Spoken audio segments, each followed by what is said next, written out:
All right, guys, let's talk a little bit about how do we want to go back and we want to submit the ID theft web page to me. So essentially, again, the process should be you want to go back, pull up the rubric, make sure you're good in everything. So open that up, make sure you have everything. You got all your different areas on here and you have them clearly defined. Again, I have to see like these headlines, like how do you recover from ID theft?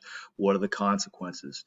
um, what you do if you suspect fraud, who should you contact. These are things I'm looking for, so you can sort of say that this is what I'm telling Mr. Lucas in this section about.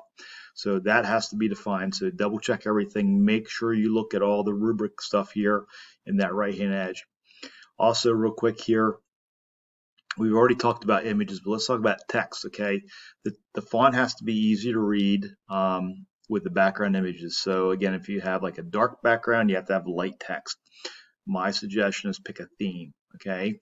Proper capitalization, proper spelling, proper wrapping of text, meaning like you're not hitting enter. And again, like a lot of times when you copy and paste from a website, you get extra formats coming in and it just goofs everything up.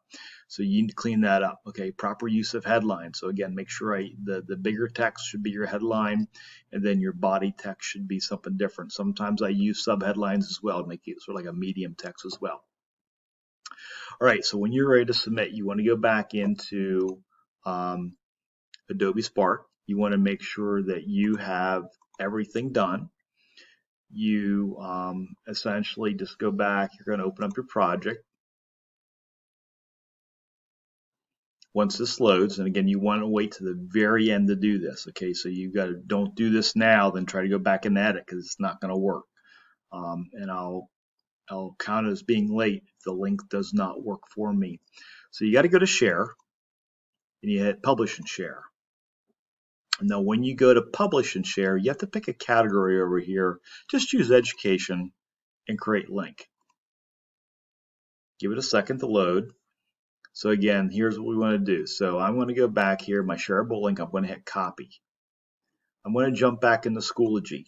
So on your ID theft web page, you're going to have a submit button here. You want to click on that.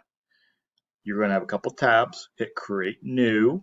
It should open up to a blank page, and you take this shareable link, copy, and you go back and paste it on that new page and then send it to me. My suggestion is that you might try a different device and click on that link to make sure it opens up. Okay, not like where you're logged in. So again, I should be able to have access to this. I can view it. I can't change it. I can't modify it. But again, that's sort of the premise. One thing that I do is a lot of times if I want to test out a link to see if it works. If I use Chrome to make it in, I might try to open it up with an Edge where I'm not logged in. So that's just a suggestion to make sure you can get that to work. But again, that's how you want to go back and submit the assignment to me.